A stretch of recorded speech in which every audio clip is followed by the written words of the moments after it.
নমস্কার বন্ধুরা, welcome to my channel homestyle cooking with Sonali. আজকে আরেকটি নতুন রেসিপি নিয়ে আপনাদের সামনে চলে এসেছি।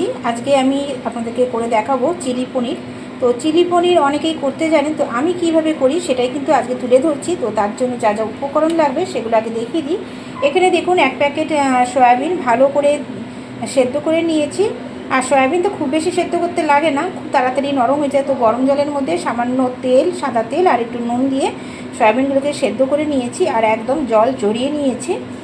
আর সয়াবিন সেদ্ধ হওয়ার পর যখন আমরা সয়াবিনটাকে ঢেলে নিই তখন কিন্তু আবার একটু ভালো করে ঠান্ডা জলে ধুয়ে নিয়ে পরিষ্কার করে চিপে নিয়ে তুলে নিতে হয়।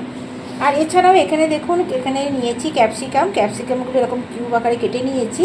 পেঁয়াজটাকেও ঠিক দেখুন এইভাবে করে নিয়েছি। একটা নিয়েছি ডিম। আর এছাড়া এখানে আমি যেগুলো নিয়েছি সেগুলো হচ্ছে রসুন বাটা। আর রসুনটাকে আদাটাকে দুইভাবে নিয়েছি। একটা দেখুন রসুন বাটা নিয়েছি, আদা বাটা নিয়েছি। আর এখানে কিছুটা রসুন থেতো করে নিয়েছি, আদাও তাই সেইভাবে থেতো করে নিয়েছি। কয়েকটা কাঁচা লঙ্কা এখানে বেটে নেওয়া হয়েছে। এছাড়াও লাগবে সয়া সস, কিছুটা ময়দা, এখানে লাগছে দেখুন কাশ্মীরি লঙ্কার গুঁড়ো, কর্নফ্লাওয়ার আর হচ্ছে টমেটো সস। তো প্রথমে আমি ম্যারিনেট করে নেব এখানে সয়াবিনটাকে। তো এখানে সেদ্ধ করা সয়াবিনটাকে প্রথমে দেখুন দিচ্ছি যে বেটে রাখা যে রসুনটা, সেই রসুন দিচ্ছি, আদা বাটাটা দিয়ে দিলাম, আর দিলাম কাঁচা লঙ্কা বাটা। এছাড়া একটা ডিম ভালো করে এখানের মধ্যে দিয়ে দেবো ফেটিয়ে। একটা ডিম ফেটিয়ে দিয়ে দিচ্ছি এর মধ্যে।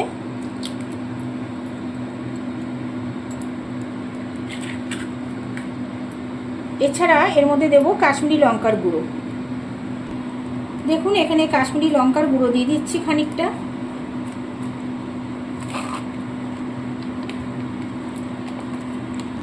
দিচ্ছি কর্নফ্লাওয়ার,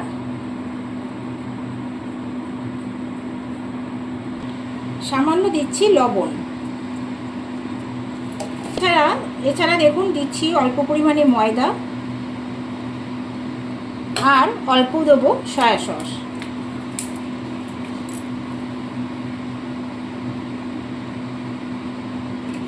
ব্যাস, দেখুন সমস্ত উপকরণ দেওয়া হয়ে গেছে। এবার ভালো করে সয়াবিনগুলোকে ম্যারিনেট করে রাখবো আমি 8 ঘন্টার জন্য। খুব ভালো করে মিশিয়ে নিতে হবে।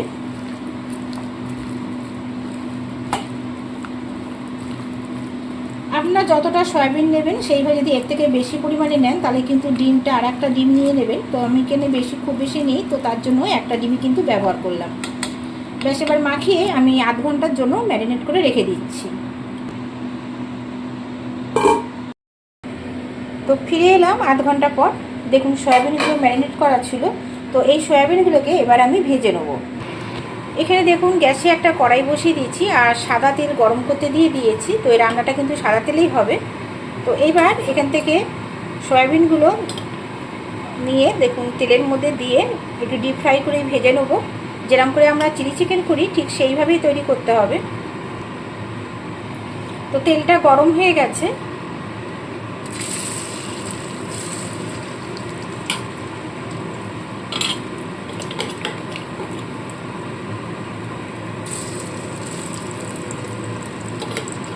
একবারে কিন্তু সবটা দেবো না,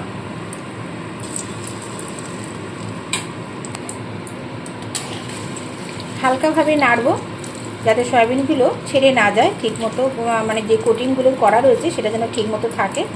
তো কিছুটা সময় আগে নিচের পোর্শনটা ভালো করে ভেজে নেবো। এবার সয়াবিনগুলোকে আবার একটু উল্টে দেবো।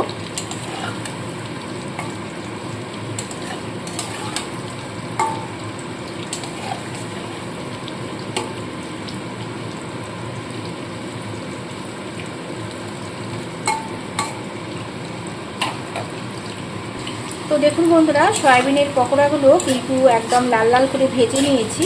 তো এইগুলোকে এবার আমি তুলে নেব। ভালো করে তেল ঝরিয়ে পকোড়াগুলোকে তুলে নিচ্ছি।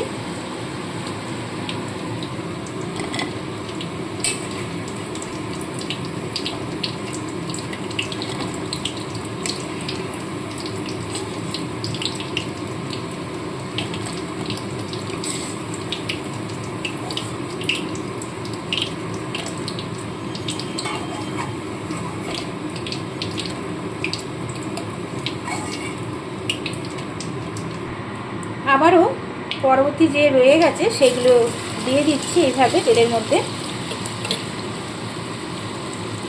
এইগুলোকেও লাল লাল করে ভেজে আমি তুলে নেব।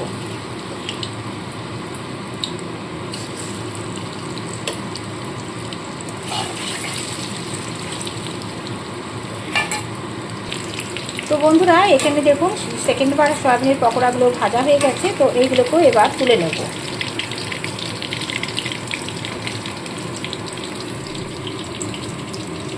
তো দেখতেই পাচ্ছেন সমস্ত সয়াবিনের পকোড়া এখানে ভেজে তুলে নেওয়া হয়ে গেল।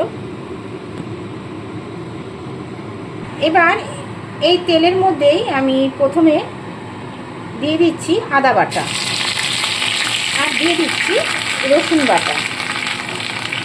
ভালো করে একটু নাড়িয়ে নেবো। আপনারা কিন্তু আদা কুচি বা রসুন কুচিও দিতে পারেন না বেটে দিয়ে। আমি তো এটা পুরো বাটিনি, একটু থেতো করে নিয়েছি।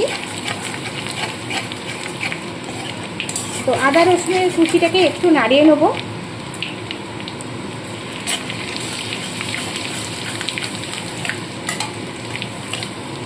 এবার এর মধ্যে আমি যে পেঁয়াজ আর ক্যাপসিকামটা কেটে রেখেছি সেগুলোকে দিয়ে দেবো।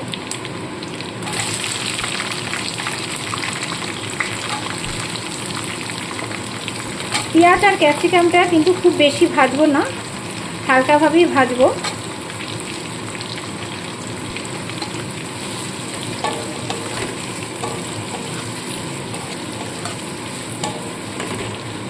হালকাভাবে একটু ভেজে নিতে হবে। টমেটো ক্যাপসিকামটা যতক্ষণে ভাজা হচ্ছে এখানে একটা বাটিতে দেখুন খানিকটা আমি সয়া সস আর চিলি সস নিয়েছি আর একটু টমেটো সস নিয়েছি। তো এটাকে আমি একটু জল দিয়ে গুলে নেব।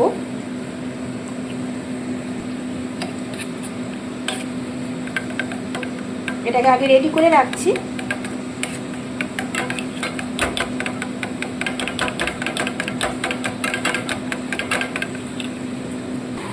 তো বন্ধুরা দেখুন এখানে ক্যাপসিকাম আর পেঁয়াজটাকে হালকাভাবে ভেজে নিয়েছি। এবার এখানে যে সসটা আমি রেডি করেছি সেই সসটাকে দিয়ে দিচ্ছি।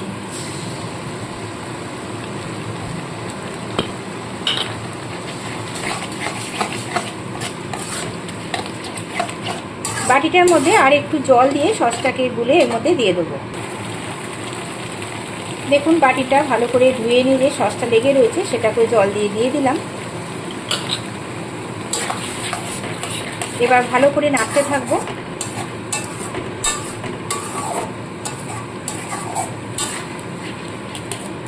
এই সময় এর মধ্যে অল্প পরিমাণে নুন, সয়া সসে যেহেতু নুন থাকে তার নুনটা একটু অল্প পরিমাণেই দেবো আর সামান্য পরিমাণে আমি চিনি দেবো। দেখুন অল্প করে নুন দিচ্ছি আর দিচ্ছি একটু চিনি। এবার খুব ভালো করে মিশিয়ে নেব।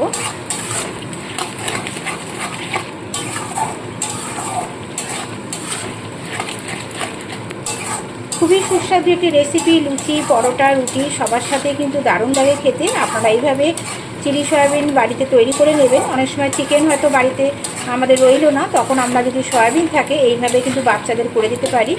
বাচ্চারা খুবই পছন্দ করে।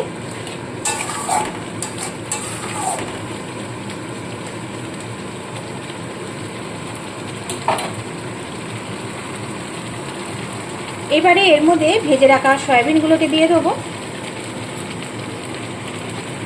দেখুন ভেজে রাখা সয়াবিনগুলো দিয়ে দিচ্ছি। খুব ভালো করে মিশিয়ে নেব।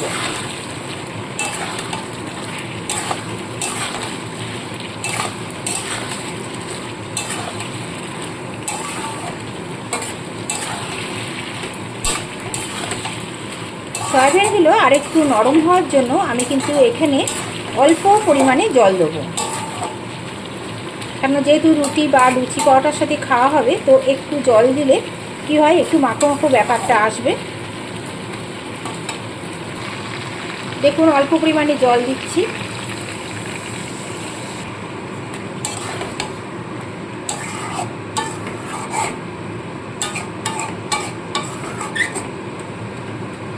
এবার 1 থেকে 2 মিনিটের জন্য একটু ঢাকা চাপা দিয়ে রাখবো।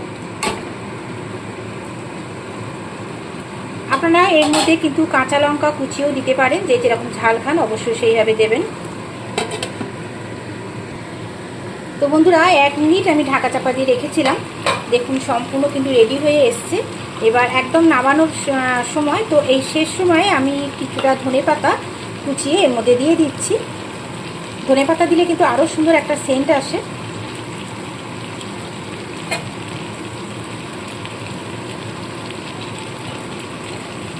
আবারও একবার ভালো করে নাড়াচাড়া করে নেব।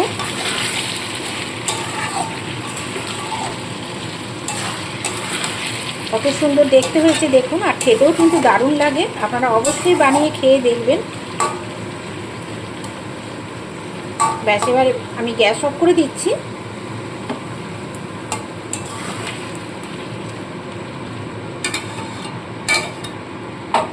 এবার আমি নামিয়ে নেব।